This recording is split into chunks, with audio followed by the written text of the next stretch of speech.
Kia ora everyone at home. I'm Linda. I am a community service coordinator for Hamilton. I'm also a mother to two beautiful children. They're still my babies, even though one's 7. My youngest one is 1. And so I'm still very much in the solids messy phase. I'll pass you on to Makere, who will introduce herself. Here you go. Kia ora te whānau. You might have seen me a few times on Facebook Live. I'm also one of the PlunketLine nurses, so you might have had a kōrero with me online, on the phone, sorry. So I am here to talk to you guys today about starting solids. I am a mama to 6. I have one whāngai daughter, so she is 16 and she's been with me for about 3 years now. And then I have a range of children from 15 to, Martina is 19 months, so doing it all. I've been a community Plunket nurse, Tamari Kia ora nurse for 6 years before my role at PlunketLine. So just, a little bit of knowledge about what I know personally with solids and also clinically what I know. I'm quite excited because, Makere's not only a nurse, but seasoned mother of 6. So she can give us all the knowledge, clinical and both in real life, the tricks and tips. I'll try. Before we get started, I thought I'd quickly mention that we do have 2 prize packs for Watties. They're given away. Thank you, Watties. It's 2 prize packs, assortment of food.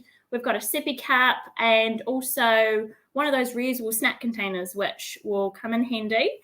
If you would like to enter that draw, just drop a comment below. If you'd rather be anonymous, you can also send us a private message.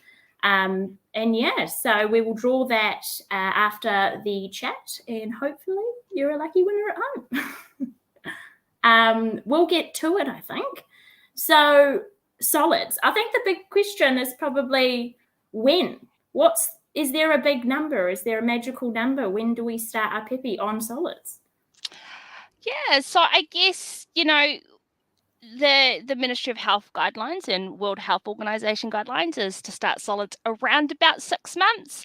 What that means is we've given our babies little tummies, their little pokos, some time to develop, and it means that their muscles and all of that and their development is strong enough and they're ready, and it's given them some time to kind of digest that food and the strength to hold that food in their tummy, because if babies are a little bit little and they're not sitting upright, there's those choking hazards. So we're giving them time to be safe and ready. That's awesome. I think you just touched on it too. I mean, you've probably obviously gone through it, especially with your first one, but the difference between gagging and choking, that's obviously can make you quite anxious. Can you tell us a bit about the difference? So I guess with gagging, the food's kind of hitting the back of your throat, so it's that coughing, and it's normally the baby's kind of, their tongue will be moving forward and they're trying to bring that food forward. So if you hear a little bit of gagging sound, then give baby a little bit of chance. Might have a little cough or something like that. Just give them a tiny chance just to see if they're going to bring that food forward. Choking, we're more looking at signs of them, quietness, because that blockage there, they can't, and it's the air's not getting through, so you might not be able to hear something. That's great. Thanks, Makere. That definitely puts, I think, as a mother at ease to actually experiment and give your baby a few more foods and feel a bit more confident with it, especially with your first pēpi. I don't know about you, but my first pēpi, you're a little bit anxious. I think also if you check out the Plunket website, there's a really good section on there about choking signs, and even a really good resource there to check out on what foods are more of a choking hazard and how to serve them in a way that's going to reduce that risk. So that's all on the Plunket website, which is just plunket.org.nz. Awesome. I'll probably put that in the comments as well if anyone wants to have a look at that. Awesome. So now that we've touched on roughly 6 months, what do those foods look like? If you were a first-time mum and you're thinking, what we eat, what can we give to our pēpi? Would that be avocados, bananas, Yeah. So Yeah. starting off on, those vegetables, and what we want to do is start off as a puree. So even just getting them, mashing them up, adding a little bit of your breast milk if you're breastfeeding, a little bit of formula, a little bit of water, making it into a nice soft puree for them. So you can start with potato, kumara, anything that you can puree down. The key is to, making sure that when you're making your baby's food, if you're making it at home, not adding anything. So we're not adding salts, we're not adding sugars, we're not adding butters, we're not adding anything. We're just adding a bit of our breast milk, a bit of formula, or a bit of water just to get it to a puree. Awesome. And if you want to be super organized, how can you prep, if you can boil it up or steam it up, put it in the buzzer, blender, and then how can you store it so that it's, easy to kind of bring out at every meal? Because I think a lot of the time it's hard to fit it in with life, isn't it? So yeah. Oh, it's amazing, the products that we have out these days. They even have products where you can steam it all in one machine, put it for a squeezy machine, and then you put it into the little already suckle packs or whatever they are. It's crazy. It's cool. But I think we can when we're prepping our food, taking away the skins, taking away the pips, if we're doing apples, stewed apples or steamed apples, we're cutting that up, we're taking the pips out, we're taking the skin off, just boiling it up, and then just, you can store it in the containers in the freezer. Boil it up, mash it up with your breast milk and feed it straight away. Oh, that's fantastic. I know that I used to use an ice cube tray. Yeah. Pour it into there, and then you can take one out at a time. Yeah, definitely. There's always those handy tricks. Yeah. Awesome. So we've touched on that. You kind of just add your breast milk or formula, whatever your baby is on. Get a good consistency. Do you have it do you want it a little bit mushy, or do you want it fully soup? Yeah. So I think with the new guidelines, when we're now going away from waiting until a certain couple of months and then going on to mash kind of foods or more textures. Now the guidelines are saying, let's get babies started on solids, and within the first couple of weeks, start adding in those different textures, start mashing it up. You can, if it's a non-allergen food, so we've got our pumpkin, bit of kumara, bit of broccoli, you can add those together, and you can try those tastes together, and you can mash them up. And just, I always say, when I used to be in the community, is when you're starting a new solids, have your well child book really close to you, because on the back there, you've got in the red section, you can earmark the choking hazards page right at the back there. And then you've got that there. So, you've got a bit of a plan for starting solids and what to do if someone was to happen, if you were a bit worried about choking or anything like that. Yeah. Awesome. That's handy to have. That's great. And then, what about if you, like you see in the supermarket, Makere, and there's the food that says 4 to 6 months, and we're trying to wait till 6 months. Is that okay if you're giving it a little bit younger, or, as a first-time mum, you're probably going, do I have to give it between 4 to 6, or what's the rules around that? Yeah, I think, nothing magical happens around 6 months. Like I said earlier, when we were talking about starting solids, it's all about giving baby time to, to mature, to just get a little bit older. That 4 to 6 months, sometimes there might be a baby that might just be showing all those signs of being hungry a little bit earlier. I think the best thing to do is follow your child's cues and be very confident of what the starting, what hunger signs look like and if they're ready. So being very confident that, my baby is watching me eat, their hand and eye coordination is coming to the center, they're upright in their high chair, they're licking their lips, or when you're putting the food to their tongue, they're swallowing it and it's not just falling out of their mouth. So being really confident of those, and also what signs aren't means that they might not be ready. If they're spitting the food out as soon as that spoon touches their mouth, then they're probably not ready and we can wait a little bit, or they're slumped over in the high chair like this, then, they might not be ready for that solids just yet. Yeah. And that is so true, because every pēpi grows on their own kind of, in their own stages and things. So Yeah. I know definitely And, with you my know, kids, Mummy's Ready one wasn't. Yeah. yeah. And I think, you know, be very confident that breast milk has all of those nutritional needs. You know, from 6 months onwards, we do want to introduce more food because the body makes it harder to make iron and stuff like that. So they need extra iron. The breast milk just isn't quite enough. So that's why we're adding those extra foods. Plus, we're getting them ready for food because food is what's going to be, you know, we want to start that real positive relationship with it. I think, yeah, I can't remember what I was saying now. Well, in hopes as well that you don't get that whole fussy toddler stage. Yeah, definitely. You know, the scary. earlier you can start a real positive relationship, there's always going to be a stage where kids are going to get a bit fussy because, you know, kids are learning about feelings, they're learning about emotions, and that real stage of autonomy starts happening. So they want to kind of push the limits a little bit. And that's kind of going to be one of the things is food, probably, because they can control it. It's what goes in their mouth. They can shut their mouth, you know. Yeah, definitely. I guess, I mean, like you touched on it, creating that positive experience with food. How, you know, if you're sitting at family time, should we be feeding our pēpi at family time for them to Yeah. see us doing it? Or how can we Oh, encourage? definitely. Yeah. Having a Yeah. part, you know, watching, letting our babies watch us prepare the food and having conversations with them about it. Sitting together at the dinner table and eating food together because it's that, you know, that Taina Tuakana relationship, the big brother, little brother kind of watching each other and that role modeling, you know, they see mum and dad, they see what they're doing, and what kid doesn't want to be like mum and dad and eat and sit around, and you can start conversations about it, and it's good for bonding and all that sort of stuff. So definitely recommend trying to eat with our babies. Awesome.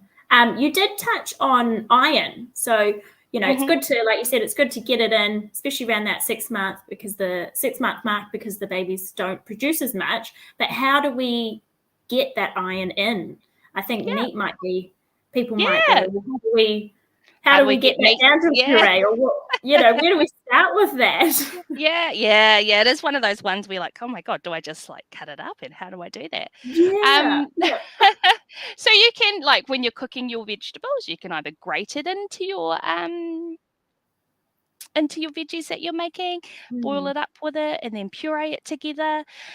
What I used to do is when I'd have my frozen meat with my babies, I would grab a bit out and grate it in when it was frozen, when I was doing my vegetables, and then puree it all up together or mash it up together, whatever I was doing. You know, there's some iron-rich, certified, formulated kind of baby rices and stuff there. And I think when we're buying baby products, we need to be very careful that we're reading, you know, what's on them and stuff like that too, just making sure that, you know, you're getting the right stuff with the ticks and all those sort of things. And Oh, awesome. That sounds great. And it's good to hear your real life experience of how to cut time when grading it in. Awesome. I think we've covered that. What next? Probably the question our viewers are wondering is the mess. Obviously, we want to encourage them to be curious and things like that, but being realistic, how do we deal with mess? like I was saying, there's so many amazing products out there that can help support, you know, baby on the go and mum on the go and going out and things like that. You know, mess mats, high chair, making sure, you know, every feed's up in the high chairs, so you've got the space there.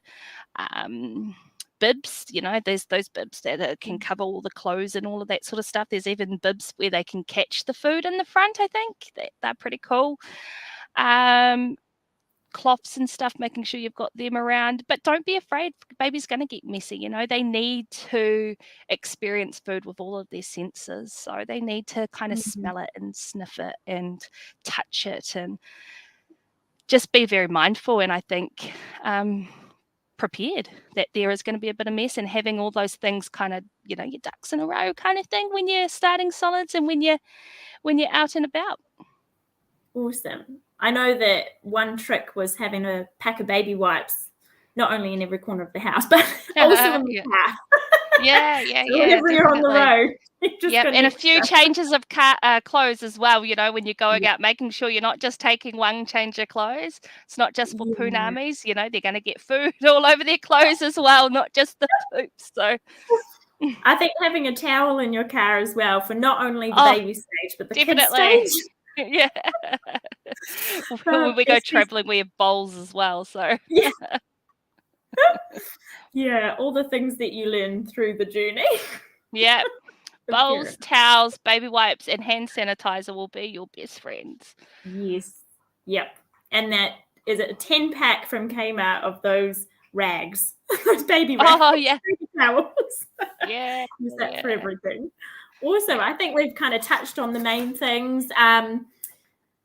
What foods to try. I guess once you've started your baby, roughly about 6 months, if they're showing all the signs, how do you take that next step into probably like the stage 2 of having a bit more food and every meal time, and what does that look like? Should we still be giving milk first, or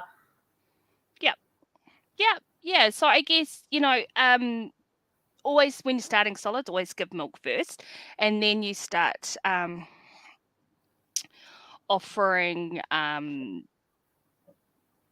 the small amounts of solids, those next stages, and you're looking at finger foods, or even sometimes babies are a little bit fussy and they don't want they get to a stage where they just want to have that spoon, or they want to have that, the finger foods. And like I said earlier, watching out for those, finger foods when you're giving them, and those at-risk choking foods, making sure that you know exactly what those choking hazard foods are, and checking out our website, because they give you exactly how to chop them up and the safest way to give them. Just being confident, having the book next to you when you're offering finger foods and stuff like that, the baby book, so you know exactly what to do, knowing the difference between a gag and a choke, and knowing how to give the first aid to a baby. Finger foods are really important, loading up the spoon with that pre-mash or hummus and, some cucumber with the rind taken off and stuff like that, and letting them dip it, because it's good for hand and eye coordination, that left and that right side of the brain working. And, it's about those senses and learning how to kind of start a relationship with food and all those sort of things, touching it and tasting it on your lips and smelling it. And yeah. It's definitely like a playtime for them. Yeah, yeah. Yeah, and it keeps them definitely. occupied for a while. Yeah. Oh, that's awesome then. I do know that Watties also have that flyer that you can get from the Plunket nurses as well. It's quite visual. It shows you just a couple of things that you may want Yeah, yeah, those have start been around for with. ages. Yeah. They're awesome. Yeah. Yeah, you can put it on your fridge. So for any of the viewers, ask your Plunket nurse and they'll be able to give you one. Yeah. We do have a couple of questions. Is that all right if we address them? A couple, Makere? I can try. Yeah, yep, Yeah. definitely. Okay, first one.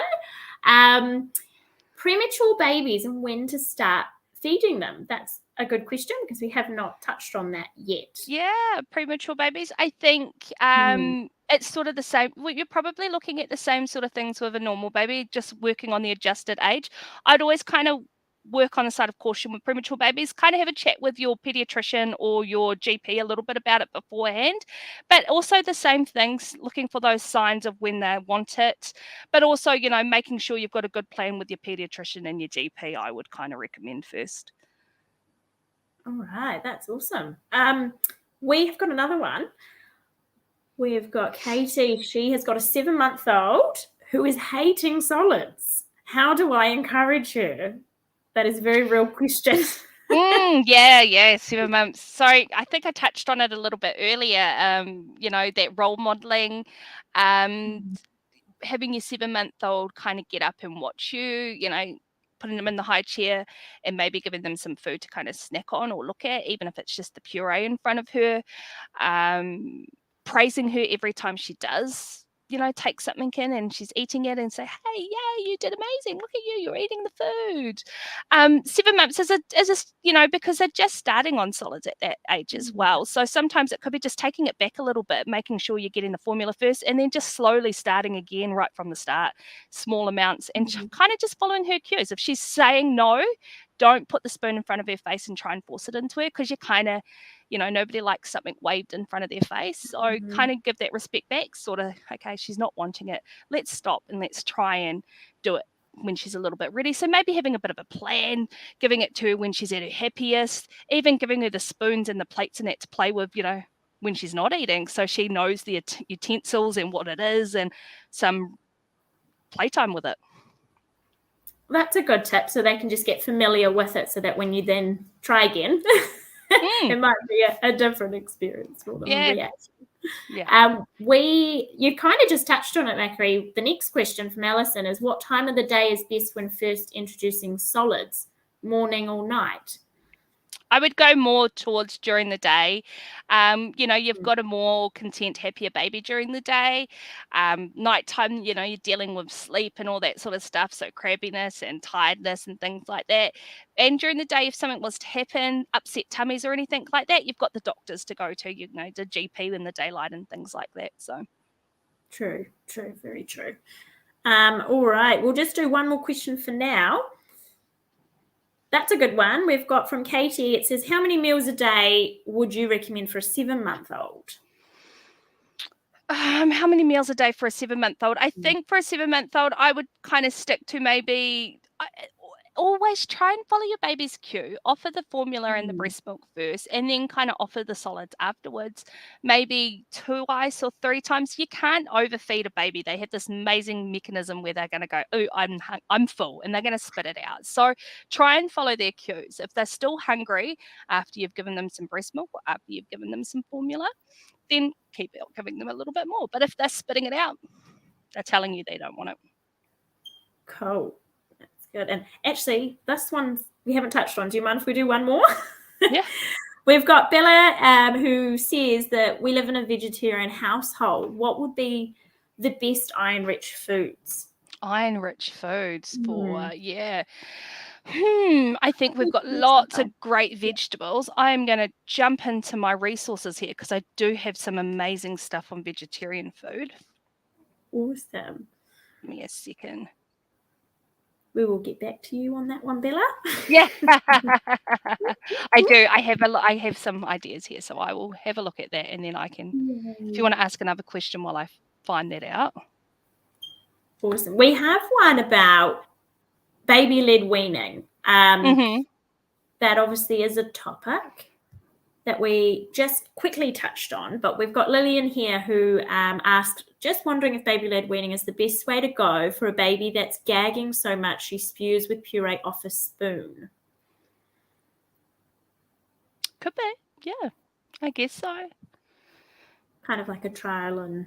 Yeah, I guess it's one of those things you won't know until you try it and see if she does better on it. I guess it's got to depend on baby's age and the whole other situation around it. Are they sitting upright? Are they old enough for kind of that hand-eye coordination with finger food? How confident are you with giving going towards baby-led weaving? I think that's another thing as well. You've got to make sure you're very confident that you're, safe, yet, what would you do, and have a bit of a plan around that choking and that gagging when you're doing baby-led weaning. All babies are different. Some babies are going to like puree, some are going to like to feed themselves. So you kind of got to go with what the baby's kind of telling you as well. Yeah, I know with my 2 children, the first one definitely liked doing it all herself, and the second one is a little bit lazy and likes to be everything. Sit back and let it come to me. yeah, very different. So yeah, no, that's awesome questions from everyone. Thanks heaps for that. What haven't we touched on? I guess so. Once your baby starts, food, you still want to maybe go out and see some friends. We've touched on maybe bringing like pack of wipes, a towel here and there. The food all prepped in containers. But what about eating out? I mean, when you're at a restaurant, should we choose baby-friendly restaurants, or are there any tips that you've learnt through the years of how to organise and prep yourself so it's a sane and nice experience? The baby's what it needs. And yeah, I think you touched on it, going to baby-friendly or adult, child-friendly restaurants or cafes, reading the reviews possibly could be something, making sure that they've got something that's quite, easy for babies to eat as well if you're going to order off the menu for them, toddlers and stuff like that, making sure that there's not just there's meal options there for, your 2 and 3 year olds or whoever you're taking with you. I think it's, like I said earlier, just having a bit of a plan around what would happen if, things do go downhill a little bit. There's, it's just being very open with your plans around what you're doing and, expect the unexpected, I guess, as well. Some things babies just have a mind of their own, but there's plenty of baby-friendly places out there. And I think just being a little bit, what's the word? Just nice to yourself, like if you're sitting there and babies are playing up and things like that, the people around you, they're not going to care. They're probably, we're all mamas, we're all papas, and people, they don't mind if, you're struggling a little bit because your toddler's a bit upset or something like that. Most people don't even care. They're more sitting there thinking, oh, that poor mama, I wish I could help, more than it being, oh my God, shut that baby up. So be kind to yourselves when you're going out, like we're all doing it. And it's nice to get out and about with family members and celebrate just the same as everybody else. Yeah. That just reminded me. So when I'm out and about with my youngest one, I can't actually find it, total mum mode. I can't find the actual bib with the arms that you mentioned, but I found my daughter's art smock, which is basically the same thing, except it's bigger. So I'll show everyone what it looks like. So it's kind of like that. That's kind of like the bib you're talking about, but for a baby. So it covers the arms. Yeah. It covers the whole front. Yeah. So the baby would be like that. So no food gets on their outfit. Yeah. And then you can just take it off and put it in a little bag. Yep. Yeah. And that was a bit of a lifesaver for my first one. And then I do have for my son those bibs that try to catch the food. Yeah. But if anyone has any tips that they've learned, feel free to drop them in the comments. Yeah, that's true too. All us mamas, we love new tricks and tips and stuff like that. Yeah, definitely. With the parent community, you learn lots of things from your other parent friends. Yeah. All right, I think we probably haven't touched on allergies, Makere. Yep. What are the allergens? So the most common allergens would probably be dairy, soy, wheat, those sort of things. So the only way to ever know if your baby's got an allergen is they have to try it.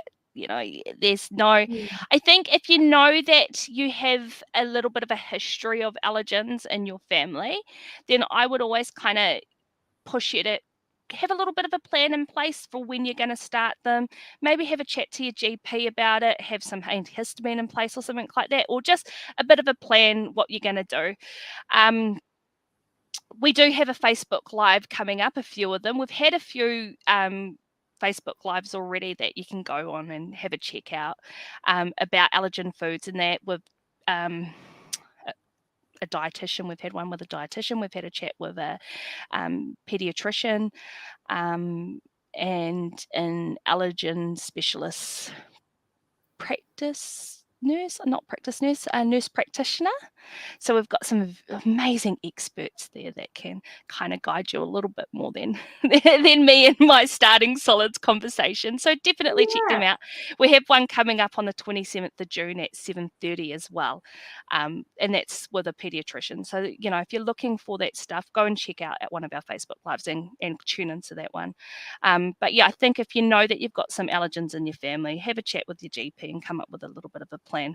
But the only way you're ever going to find out if your baby's got an allergy is if they try the food and they react to it. Yeah.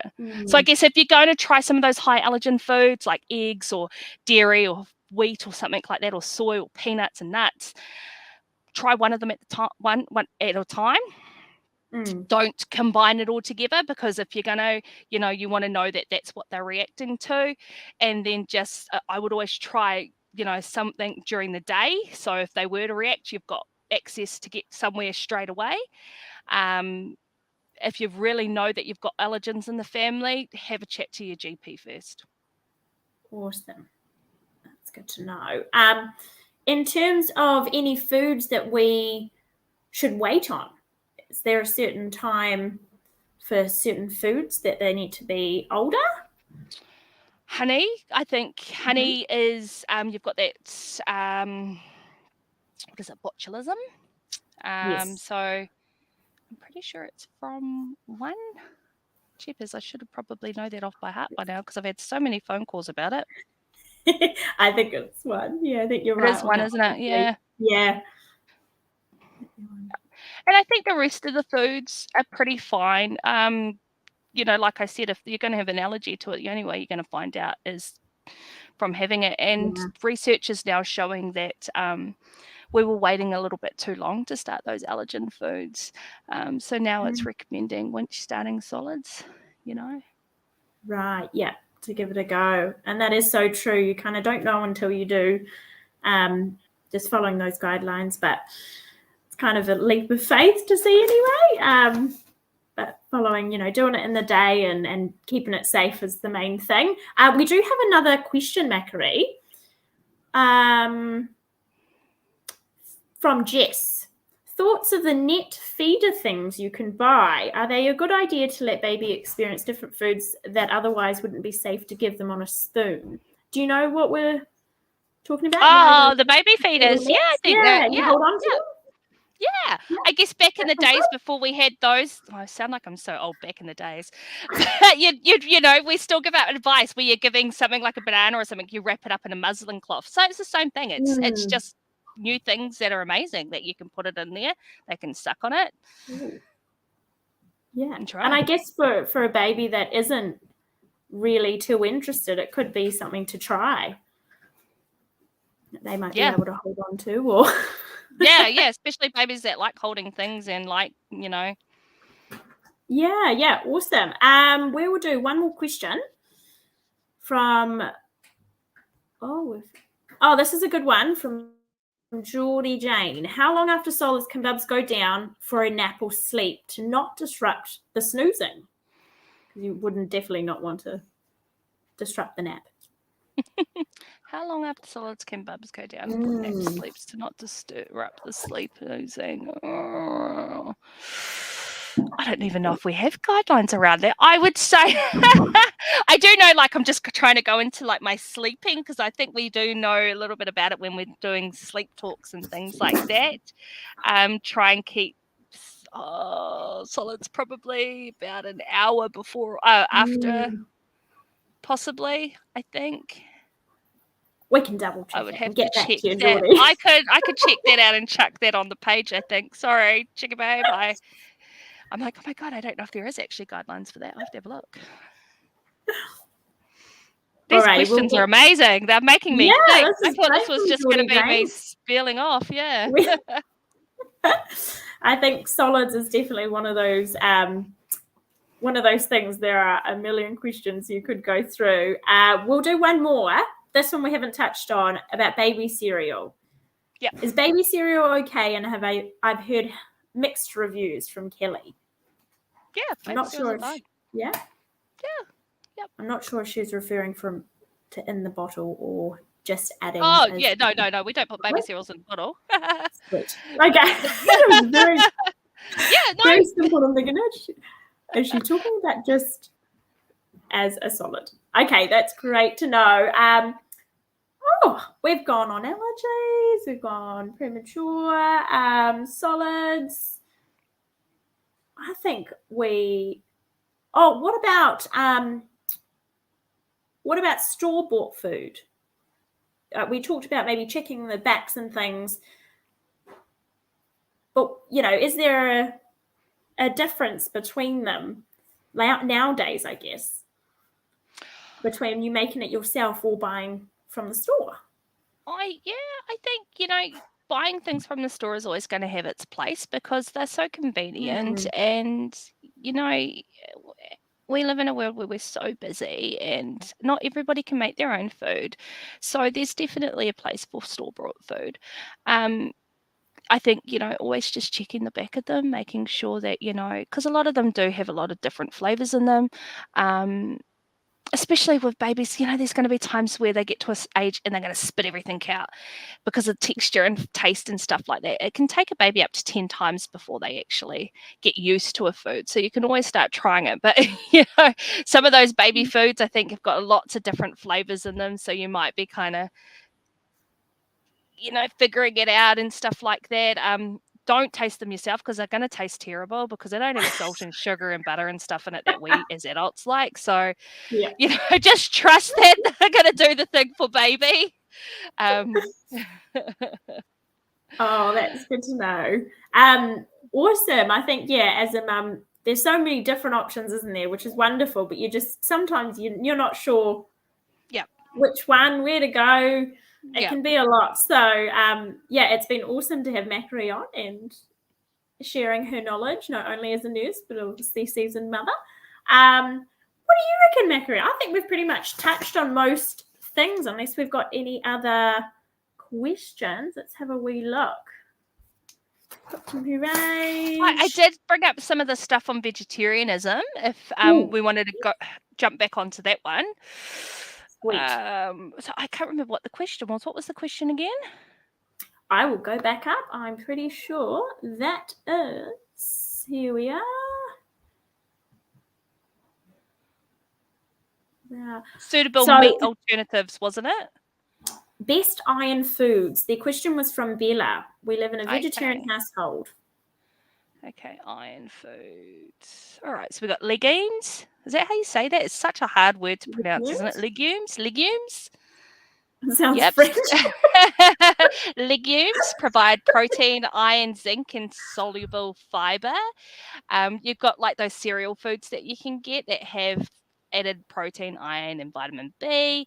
Green leafy vegetables. What else?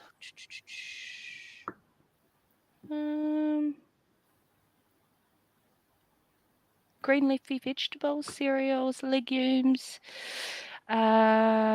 grains, some grains.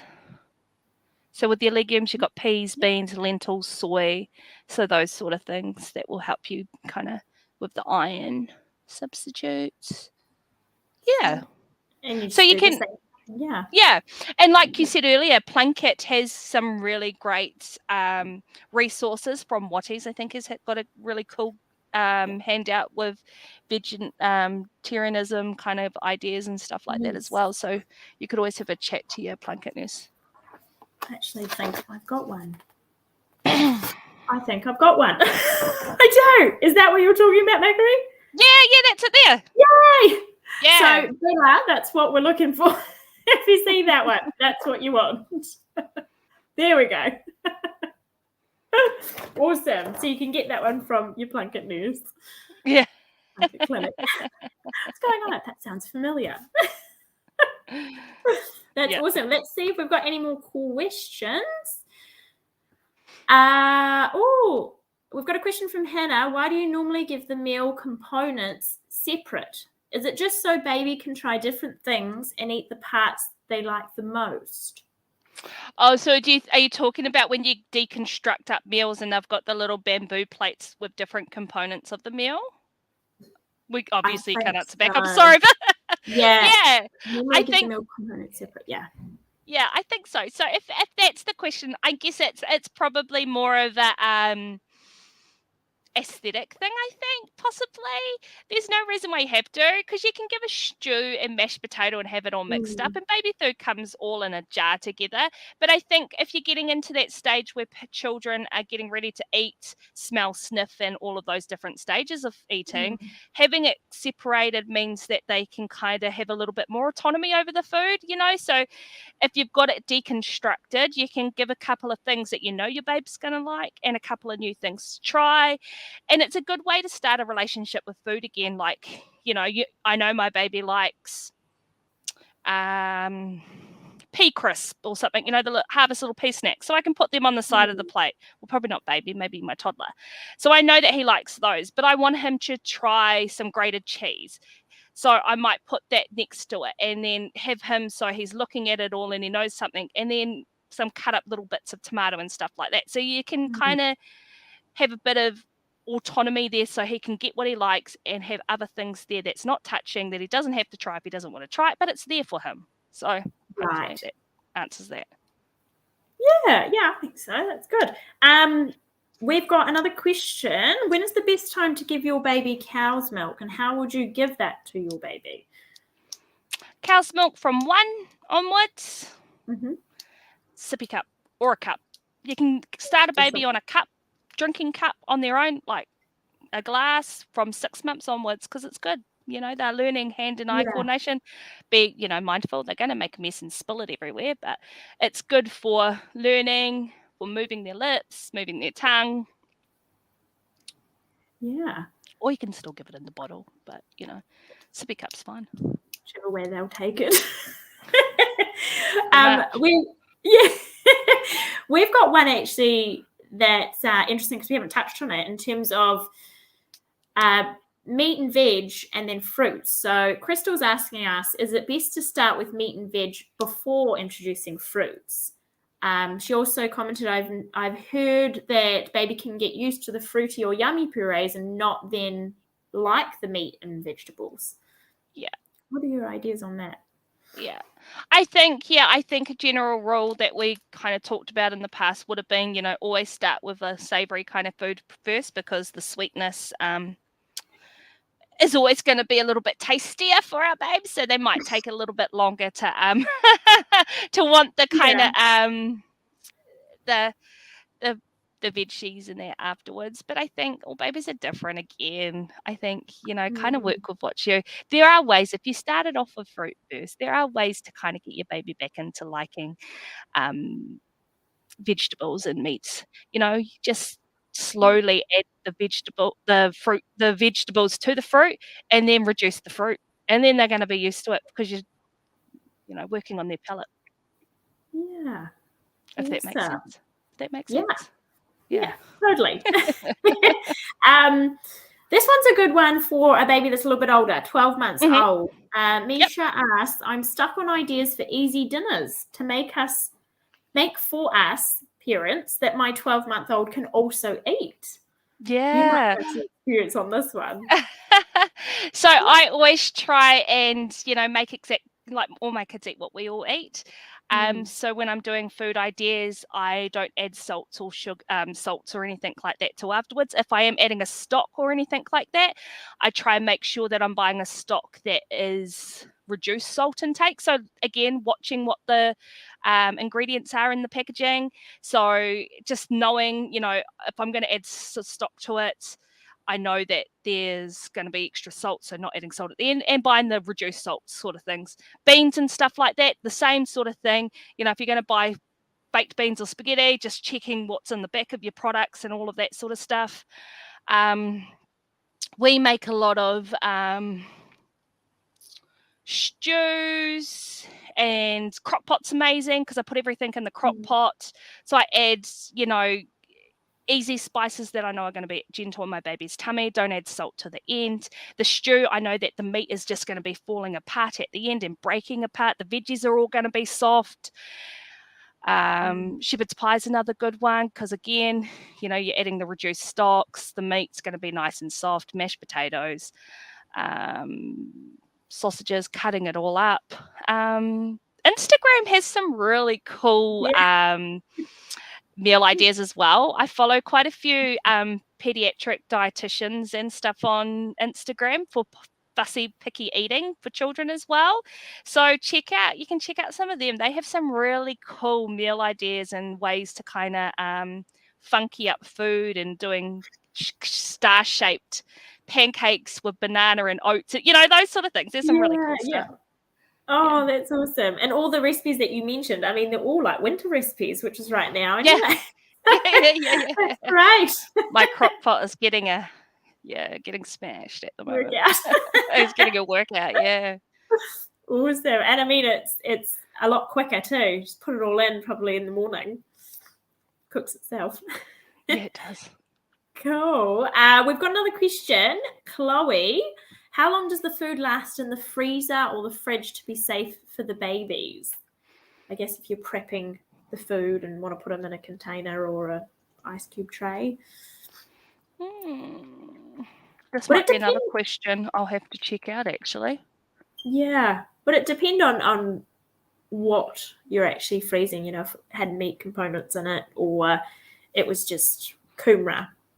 Yeah, definitely. Yeah. I'm not actually sure. I'll just try and think where you would actually find out that. Yeah. I'll have a wee look at all the other awesome questions. We've got quite a few. Everyone's very interested. While Makere is doing that, I just hope everyone's peppies are in bed or they've got a cup of tea and relaxing. It's when us mums are probably the most protective in this nighttime. Yeah, definitely. The nighttime hours. We've got lots of questions for that prize giveaway, don't we? And there's 2 to give away, so now. I can't actually find it at the moment. I might have to have a little look down and come back to it, if that's okay. Yep, we'll get back to you, Chloe, in the comments, if not later. This is a good one from Natasha. We have got a question saying, is a probiotic something you need to introduce when you're starting solids for your baby? Like a probiotic supplement or something, possibly? Yeah. I think you're getting... I don't know if there's much guidelines about having to start a probiotic. I don't know. We don't really have any guidelines about it. It's one of the first questions I've had. I haven't really had many parents ask about it. Probiotics are in formulas and stuff like that, and yogurt and things like that, and you're giving those naturally anyway. So I don't think it's something that it needs to be. I'll try and see what I can find. It's another one. Everyone is doing awesome with these questions. Yeah, they're making me think and research. Yeah, that's awesome. Really good. I will have another look-see at all our questions to see if we have not touched on any of those right now.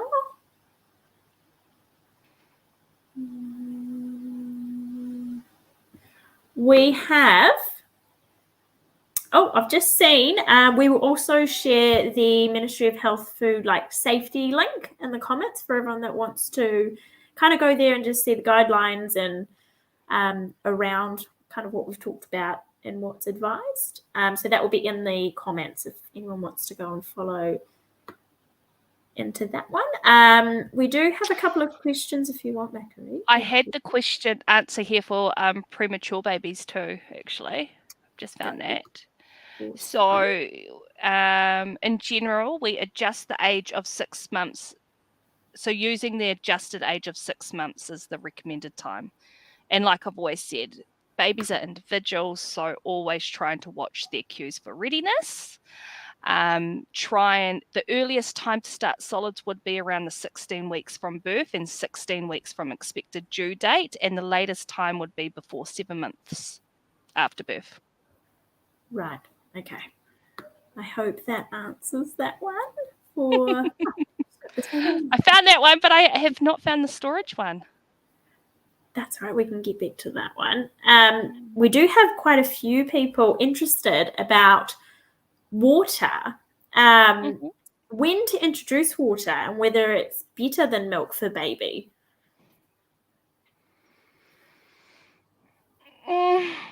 I guess the thing with water you've always got to remember is that there's no nutritional value in water. Yes, it quenches the thirst, but so does formula and so does breast milk.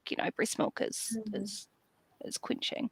And the thing with water is if you're giving it too early, you run the risk of filling baby up, and if they're full on water, they're not going to want to drink. and then they're going to possibly not get the nutrition that they need. I think with that, what you'd probably be looking at, I want to give you the right date, so I'm just going to go to the right one. And also, water has a lot of sodium, like it could potentially imbalance newborn, little babies, and that's too much. Definitely need water. I think sips of water from 6 months. But before the age of 6 months, so between 3 months and 6 months of age, I wouldn't recommend giving no more than 50 mils of water. Okay. That's a good little guideline. Yeah. So more of just the sips and still focusing on the milk as the main. Milk first and solids. Awesome. We've got one from Emma about yogurt. I can relate to this one because my son loves yogurt. Goes through so much just when dairy is expensive. What type of yogurt should we be feeding baby? Unsweetened is what I'm thinking. Emma, I think, just wants kind of confirmation around that and your thoughts. Again, I think it's just reading the back of the packaging and making sure that there's nothing, high sugar content and stuff like that. So yeah, unsweetened. There's some really cool yogurts there with fruits and stuff added to it that don't have sugars and stuff like that. So those are fine to give, if you're adding stewed fruits and stuff with the yogurt. And just reading those kind of packaging in there and making sure that there's not too much sugar in it or additives and stuff in it. Awesome. We have one from Brekky about variety. How much variety should we give to baby to avoid fussiness later on? I think try all the things. Yeah. I think so. Yeah. Food's there as long as we're, you're not adding extra things to it. Try as many foods as you can. Yeah. And like I said earlier, 10 tastes, before a baby can get used to a new food. Yeah. I think, and the easiest thing too, especially if you end up with a whole lot of big children like I have, you don't want to be cooking like about 20 different meals or something like that, or 3 different meals for adults. And, you get fussy teenagers, and then you get fussy 7-year-olds and 3-year-olds and little babies and that, So try and just feed them what you're eating. I think, Yeah. And that's so true. Trying to just be realistic with life in general, what you can fit in and making it as easy as possible. Awesome. We have done that, and just double checking that we have answered everyone's questions, major ones. Cool. The Ministry of Health guidelines, so it's quite a big read, but it's really, really good, and it has a lot of information on it, so that's always there to check out as well. And the PlunketLine also is great. Yeah, definitely. And the Plunket website's really good as well. And it's real easy to use too. There's a search button up the top, so you can just add in whatever you're looking for. I think that's what I've been doing while I've been talking to you is a bit, is going, oh, I've got to remember that because you guys are putting me on the spot a little bit. I know what I know, but then I'm like, oh, I can't remember that one. I definitely know the PlunketLine for my first one. It being 24/7 was a lifesaver. Yeah. And we get so many questions. It's amazing. I think it's such a cool service. I know I'm a bit biased, but yeah. Well, it saved me a few times at 3 a.m. No one else is awake, and I've got questions to ask. Yeah, and I think that's the thing too, is that a lot of it isn't giving guidance. A lot of it is just reassurance and boosting parents to, and not only parents, grandparents, everybody, empowering them. Yeah, making sure. And that's sometimes all you need, just the reassurance, isn't it? Yeah. That's awesome. And we all need it. Yeah, we all need it. Oh my gosh, I've run PlunketLine, and I'm a PlunketLine nurse. I think the other nurse on the background is going to be, Marketing, what are you doing? Yeah. Sorry, it's my baby. Oh, it's a great resource that we have. We're quite lucky for that. We also have on the website more about the gagging and the choking and the difference. If anyone is a little bit anxious about that and they just want to kind of refer to it again, that's on the Plunket website as well. And we've also got the Plunket website, PlunketLine. Yeah. And we've got some exciting news. We are going to draw the winners. There will be 2 names, and they're doing dots just to keep us. Come on! Ooh. If you can hear that, that's me trying to do a drum roll. It's coming. So I'll just remind everyone the Watties prize packs, 2 packs. We've got a sippy cup, we've got a little snap container, and obviously assortment of food. We have the first name, Hayley Stewart. So if you're listening, Hayley Stewart, give us a message, I'm pretty sure, and we will get that organised. And drum roll. We have got Kelly Sue. Kelly Sue is the second one. So congratulations to you both. Give us a message and we'll get it all organised. Yeah, it's been a fun chat. Thank you, Makere, for sharing all your knowledge, all your experience as a mum. It's helpful, I think, as a mum. You never do stop learning. So I've even taken a few things out of this. So thank you. But yeah, big thank you, I'm sure, from all the viewers to you as well for sharing your experiences and your knowledge with us. And there are the names just there if you're just tuning in now. But yeah, did you want to add anything, Makere? No, I think thanks for those questions. You guys have put me on my toes, and I think I might have to, next time I do one of these, have to make sure I know what everyone's going to be asking and think, oh my gosh, I better have that written down somewhere. No, you're great. You're great. Oh, it's been awesome fun. And we do have the allergen one coming up. You did say 27th, wasn't it? Yeah. I better make sure that I'm not making that up, because sometimes 27th of June at 7:30. Awesome. Yeah, so there'll be an allergens talk. So that's probably, a good one to get into if you're kind of worried about allergens and want to know more information about that. That'll be a good one to tune into. Cool. And also, we do have a virtual talk. So if your baby's going to like stage 2 solids or anything like that, and you're just wanting a bit of a refresher, there are virtual talks online that our nurses and karatanis do. So you can follow the pages, the Facebook pages for those. So they're all our free virtual groups. It's always good to get a refresher sometimes. Yeah. Oh, well, then we'll wrap it up. Let Makere get back to work, taking your guys' phone calls. Yeah. Oh, well, thanks everyone for tuning in, and thanks, Makere, for all your knowledge and experience, sharing it with us. Thank you. Cool. All right. Cool. We'll see you all later. All right. Ka kite.